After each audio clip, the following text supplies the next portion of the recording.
No nosso último vídeo, nós discutimos por que o Japão não conquistou o Havaí após ter muito sucesso no ataque ao porto de Pearl Harbor. Mas e se o Japão tivesse tentado conquistar o Havaí? Como é que essa história se daria? Vamos matar essa curiosidade?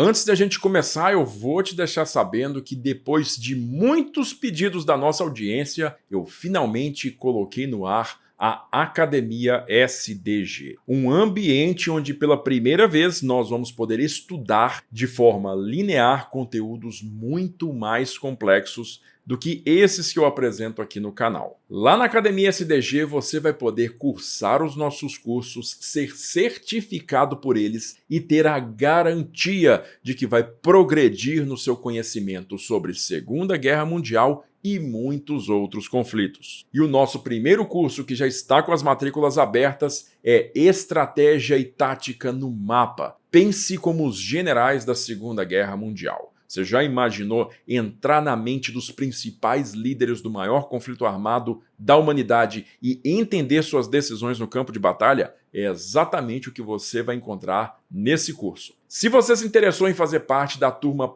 pioneira da Academia SDG e ter aulas particulares comigo, basta clicar no link que está na descrição ou ler o QR Code que está na tela. Te espero lá e agora, bora lá para nossa história. A história contrafactual ou história alternativa não é uma adivinhação, tampouco ficção solta. Ela é um exercício que parte das condições reais, dos recursos disponíveis para os players da época e das escolhas possíveis. Não se trata de imaginar qualquer coisa, mas de explorar cenários plausíveis dentro dos limites materiais e políticos daquele momento. Quando se fala em uma possível invasão japonesa do Havaí em 1941, é preciso respeitar esses limites. O Japão não poderia, de repente, criar centenas de navios de transporte que ele não possuía, mas podemos imaginar que, se tivesse redirecionado recursos de outras operações, teria tentado montar algo próximo a uma força de invasão. Para desembarcar em Oahu, que é a principal ilha do Havaí, o Japão teria que mobilizar pelo menos entre 100 a 150 mil soldados. Essa força equivaleria a 4 ou 5 divisões de infantaria completas, com unidades de infantaria, artilharia,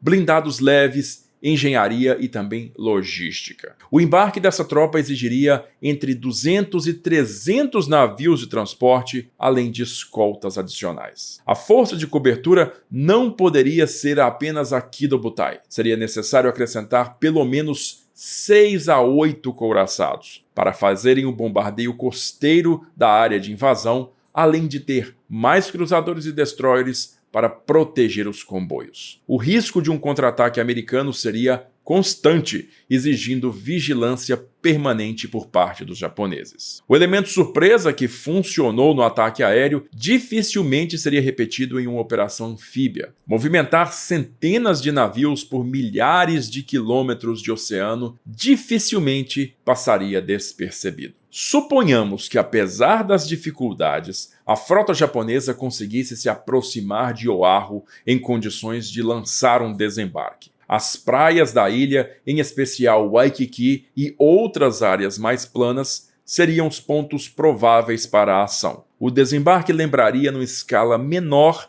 a futura invasão da Normandia. Tropas japonesas em barcaças improvisadas avançariam em direção à areia, sob fogo de artilharia costeira norte-americana. Metralhadoras Browning, canhões de 127mm e peças antiaéreas adaptadas para tiro terrestre defenderiam aqueles acessos. Tanques japoneses como o tipo 95 Hagou, que era um carro leve com canhão de 37mm, e também o tipo 97 Shiha, que era um carro médio com canhão de 57mm, seriam desembarcados para apoiar a infantaria. No entanto, essas máquinas eram bastante vulneráveis contra as armas antitanque norte-americanas e teriam muita dificuldade no terreno acidentado daquela ilha. A batalha inicial com certeza seria sangrenta. Os japoneses poderiam conquistar as cabeças de praia, mas com um número bem grande de baixas. O número de baixas nas primeiras 48 horas poderia ser comparável a de operações como Guadalcanal ou até mesmo da Normandia, porque sem a vantagem logística aliada, a gente pode esperar que os japoneses sofreriam bastante. Se conseguissem avançar além das praias,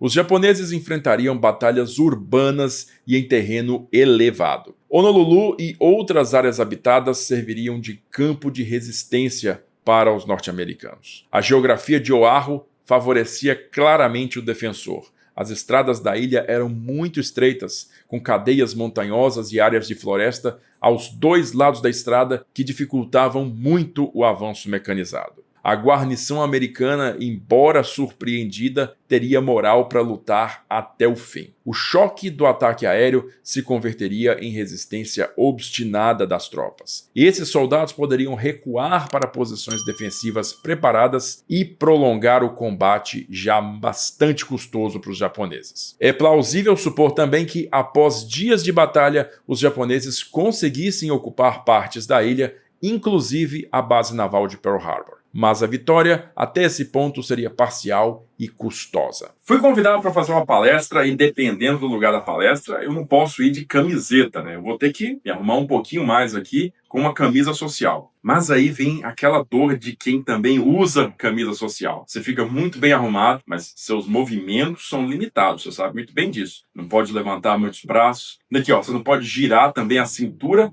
porque corre o risco de sua camisa sair do lugar. Com essa camisa aqui, esses problemas ficaram no passado. Sabe que camisa é essa? Dá uma olhada aqui. Essa aqui é a Future Form da Insider. Você nunca viu isso numa camisa social. Olha esse tecido. Cara, ele é elástico. Eu nunca tinha visto isso antes. Uma camisa social com tecido elástico. Esse tecido, além de se ajustar muito bem ao seu corpo e à roupa que você prendeu aqui, dá uma olhada.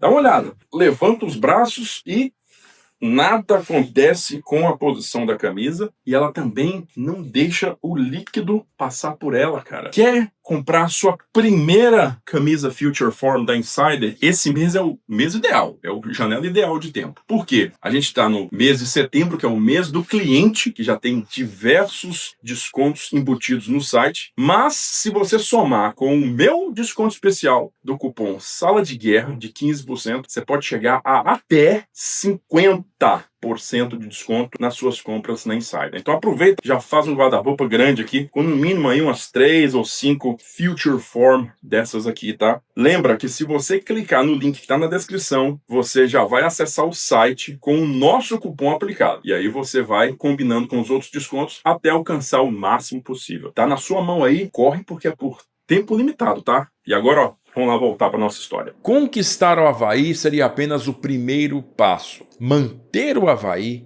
é que seria o verdadeiro desafio. Para controlar Oahu, o Japão precisaria deixar uma guarnição mínima de 40 a 50 mil soldados. Essa força deveria vigiar uma população de aproximadamente 400 mil habitantes, que era o número de habitantes do Havaí em 1941, além de administrar prisioneiros de guerra norte-americanos, que chegam à quantidade aí de 50 mil homens. Além da infantaria, seria necessária uma força aérea estacionada na ilha, com 200 a 300 caça-zeros para defesa aérea e também 100 bombardeiros médios para patrulha oceânica. As pistas capturadas em Rican Field e Wheeler Field poderiam ser utilizadas, mas exigiriam reparos e suprimentos constantes de combustível e peças. No mar, seria indispensável manter pelo menos 1 ou 2 porta-aviões próximos, além de cruzadores e destroyers para proteger os acessos à ilha. Submarinos baseados em Pearl Harbor poderiam reforçar esse esquema defensivo.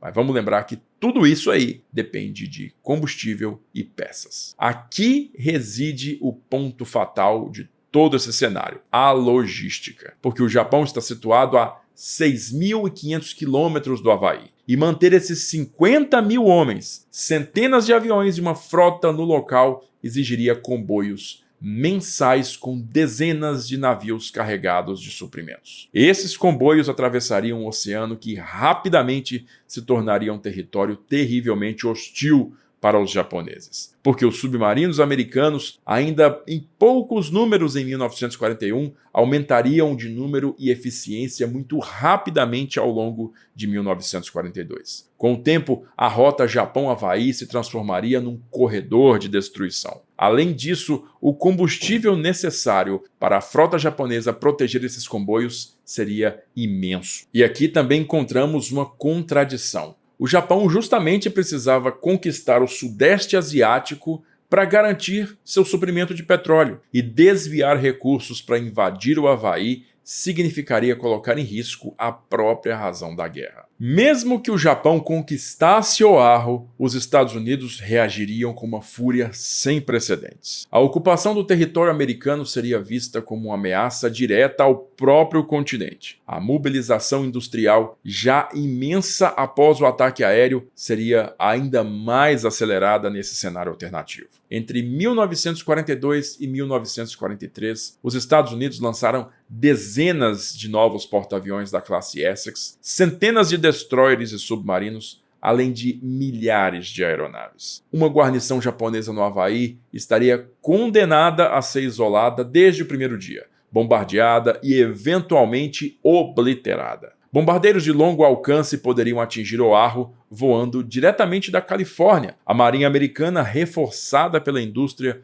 organizaria uma contraofensiva inevitável. Assim, mesmo em um cenário alternativo no qual o Japão conquistasse Oahu, o resultado previsível para toda essa empreitada seria um desastre estratégico. A guarnição ficaria isolada, sem suprimentos adequados, e acabaria aniquilada por forças americanas muito superiores a ela. O esforço inicial teria custado centenas de navios e dezenas de milhares de vidas, além de ter desviado os recursos das campanhas cruciais no Sudeste Asiático. Em vez de prolongar a guerra, essa invasão poderia encurtar a guerra, precipitando a derrota final japonesa. O exercício de imaginar a invasão mostra a importância da logística na guerra. O Japão poderia ser ousado, poderia infligir golpes táticos brilhantes, mas não podia escapar das limitações materiais e geográficas. Uma operação dessa magnitude exigiria não apenas coragem, mas também uma base industrial e naval que simplesmente não existia no Japão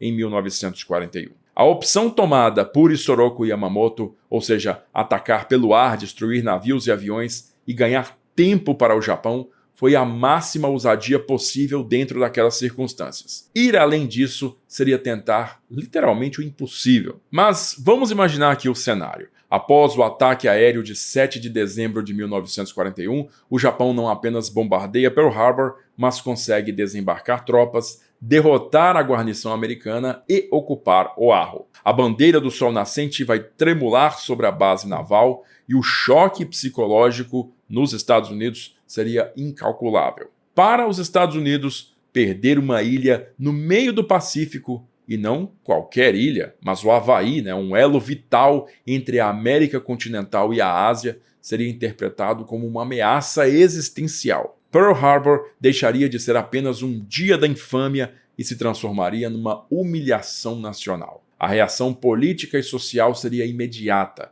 mobilização total, sem precedentes. Franklin Roosevelt, já em seu discurso histórico de 8 de dezembro, teria ainda mais argumentos para convencer o Congresso e a população. A narrativa não seria apenas de traição, mas de invasão territorial. Nesse cenário, mesmo os setores mais isolacionistas dos Estados Unidos teriam sido varridos por uma onda de indignação. O grande diferencial americano estava em sua indústria. Em 1941, os Estados Unidos já eram o maior produtor industrial do mundo. O programa de mobilização, iniciado timidamente em 1940, foi acelerado após Pearl Harbor. Na realidade histórica, entre 1941 e 1945, os Estados Unidos, com sua enorme indústria, produziram 88 porta-aviões, sendo desses 24 dos grandes porta-aviões da classe Essex, nada menos que 349 destroyers de escolta, o número de 203 submarinos e, pasme,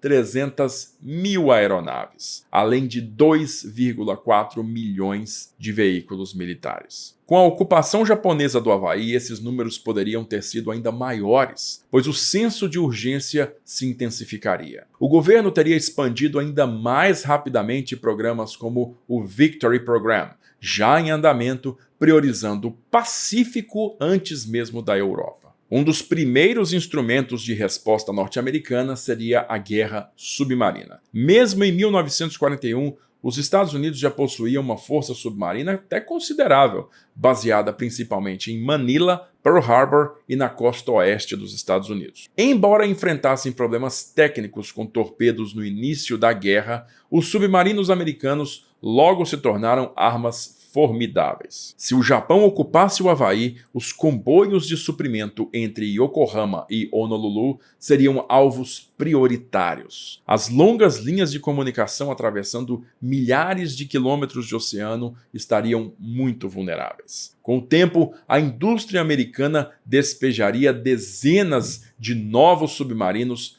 transformando a rota em um corredor de morte para a navegação japonesa. Na Guerra Real, os porta-aviões americanos assumiram protagonismo após a perda temporária dos couraçados. Batalhas como a do Mar do Coral e também de Midway mostraram a eficácia do poder aéreo norte-americano embarcado. Com o Havaí em mãos japonesas, a necessidade de retomar o arquipélago aceleraria a produção e o emprego dos novos porta-aviões da classe Essex. Já em 1943, dezenas dessas unidades estariam prontas para compor forças-tarefas poderosas. Cada grupo contaria com centenas de aeronaves capazes de lançar ataques maciços contra alvos navais e terrestres. O Havaí ocupado se tornaria um objetivo número 1 dessas forças. Bombardeios aéreos sistemáticos, semelhantes ao que a gente viu e que devastaram Rabaul ou a Lagoa de Truk, reduziriam as posições japonesas a ruínas antes mesmo de uma contra-invasão. Outro fator a considerar é a aviação de longo alcance norte-americana. Em 1941, os Estados Unidos já estavam desenvolvendo o bombardeiro B-29 Super Fortress, com alcance suficiente para voar da Califórnia até o Havaí. Embora esse avião só tenha entrado em operação em 1944, os modelos anteriores, como o B-24 Liberator, poderiam ser adaptados para missões contra Oahu. Assim, ainda em 1942 e 1943, a guarnição japonesa no Havaí poderia ser alvo de ataques diretos vindos do continente americano. A combinação de bombardeios aéreos e ataques navais transformaria a ilha em um verdadeiro campo de batalha constante. A lógica americana seria clara e inconfundível. Primeiro isolar, depois bombardear e, por fim, reconquistar. Essa fórmula foi aplicada em diversas ilhas do Pacífico, como Tarawa, Saipan, Iwo Jima e Okinawa. Com o Havaí, a escala seria ainda maior, mas o princípio com certeza seria o mesmo. Os japoneses isolados teriam dificuldades crescentes em receber suprimentos. A fome, a falta de combustível e a escassez de munições corroeriam sua capacidade de resistência. As defesas seriam pouco a pouco neutralizadas por ataques aéreos e bombardeios navais. O passo final seria a antecipada contra-invasão norte-americana. Quando a superioridade aérea e naval estivesse consolidada, os Estados Unidos desembarcariam sua imensa força de reconquista. Se compararmos com a operação de Okinawa em 1945, a gente pode ter até uma referência. Lá foram usados 1.500 navios transportando 180 mil soldados que desembarcaram contra 100 mil defensores japoneses. O combate durou quase 3 meses e custou dezenas de milhares de vidas. No caso do Havaí, os números seriam semelhantes ou até mesmo maiores, porque os Estados Unidos não mediriam esforços para recuperar um pedaço do seu próprio território. Uma força entre 200 a 250 mil soldados poderia ser mobilizada, apoiada por milhares de aeronaves e centenas de navios. Diante dessa avalanche material, a guarnição japonesa, por mais obstinada que fosse, não ia conseguir resistir. É importante a gente sublinhar que o efeito que a perda do Havaí teria na opinião pública americana seria imenso. Pearl Harbor, o real, já provocou indignação profunda, mas uma ocupação territorial inimiga teria causado um choque ainda mais intenso comparável a uma invasão do próprio continente. E o governo usaria esse sentimento para justificar não apenas a guerra total, mas também medidas mais duras de mobilização econômica e social. O recrutamento em massa, os racionamentos, a conversão de indústria civil em militar, tudo isso teria sido muito mais acelerado. O país inteiro se moveria em uníssono, determinado a recuperar o Havaí a qualquer custo. E no meio disso tudo aí, um elemento adicional a considerar é o contexto global. Em 1941, a União Soviética já estava enfrentando a invasão alemã. A Grã-Bretanha resistia à Alemanha na Europa e também no Oriente Médio. Ambos os aliados veriam a ocupação japonesa do Havaí como um sinal de agravamento do conflito. É plausível que maior cooperação fosse estabelecida ainda mais cedo entre as três potências. O Lend-Lease para a União Soviética e para a China poderia ter sido expandido muito mais rapidamente. O foco da derrota do Japão poderia ganhar prioridade até mesmo sobre a Alemanha, pelo menos temporariamente. Independentemente dos detalhes, o resultado previsível seria a derrota do Japão. Com o tempo, a balança de recursos se tornaria esmagadora. Em 1942, os Estados Unidos já produziam mais aeronaves do que o Japão poderia acompanhar em seus sonhos mais selvagens. Em 1943, essa diferença tornou-se abissal. O Japão, limitado em recursos e dependente de importações, não teria como sustentar uma guarnição no Havaí, mesmo que conseguisse prolongar a resistência por meses ou até anos.